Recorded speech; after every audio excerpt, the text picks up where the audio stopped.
గద్వాల జిల్లా ఇటిక్యాలపాడు స్టేజ్ వద్ద రోడ్డు ప్రమాదం జరిగింది. ఏపీ ఆర్టీసీ బస్సు బోల్తాపడి 19 మందికి గాయాలయ్యాయి. నలుగురి పరిస్థితి విషమంగా ఉండగా ఆసుపత్రికి తరలించారు. హైదరాబాద్ నుంచి అనంతపురం వెళ్తుండగా ప్రమాదం జరిగింది.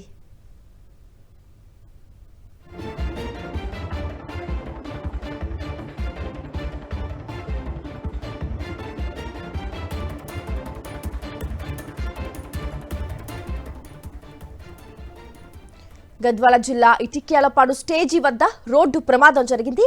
ఏపీ ఆర్టీసీ బస్సు బోల్తా పడి 19 మందికి గాయాలయ్యాయి. నలుగురి పరిస్థితి విషమంగా ఉండగా వారిని ఆసుపత్రికి తరలించారు. హైదరాబాద్ నుంచి అనంతపురం వెళ్తుండగా ఈ ప్రమాదం జరిగినట్టు తెలుస్తోంది.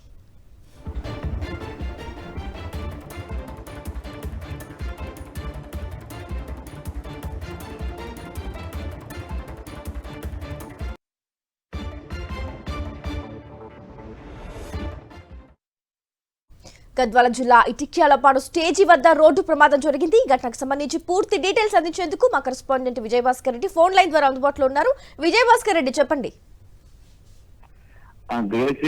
హైదరాబాద్ బెంగళూరు జాతీయ రహదారిపై ఉండవల్లి మండలము ఇటిక్యాలపాడు వద్ద రోడ్డు ప్రమాదం జరిగింది. హైదరాబాద్ నుంచి అనంతపురం వెళ్తుండేటువంటి ఆర్టీసీ బస్సు అదుపు తప్పి పక్కన ఉండేటువంటి గోతులో బోల్తా పడింది. ఈ ఘటనలో 19 మందికి గాయాలని, అందులో నలుగురు పరిస్థితి విషమంగా ఉంది. వారిని అందరినీ గాయపడినటువంటి క్షతగాత్రులను, సీరియస్ ఉండేటువంటి వారందరినీ కూడా అంబులెన్స్ లో కర్నూలు ఆసుపత్రికి తరలించడం జరిగింది. దాదాపు 20 మంది ప్రయాణికులతో హైదరాబాద్ నుంచి అనంతపురం వెళ్తుండేటువంటి బస్సు తెల్లవారుజామున కొద్దిసేపటి క్రితమే ఈ యొక్క ప్రమాదానికి గురి అయింది. ఇందులో చాలా నలుగురు మాత్రం సీరియస్ గా ఉంది. అయితే అతివేగం, అజాగ్రత్తనే దీని యొక్క కారణమని ప్రాథమికంగా భావిస్తున్నటువంటి పోలీసులు కేసు నమోదు చేసి దర్యాప్తు చేస్తున్నారు. రైట్ విజయభాస్కర్, అసలు ఈ ప్రమాదం ఎలా జరిగింది అనే దాని మీద ఇంకా ఏమన్నా పూర్తి డీటెయిల్స్ వచ్చిన అవకాశం ఉందా?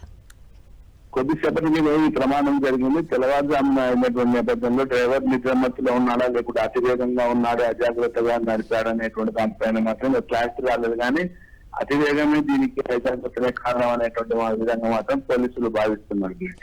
Right, thank you Vijayabhaskar.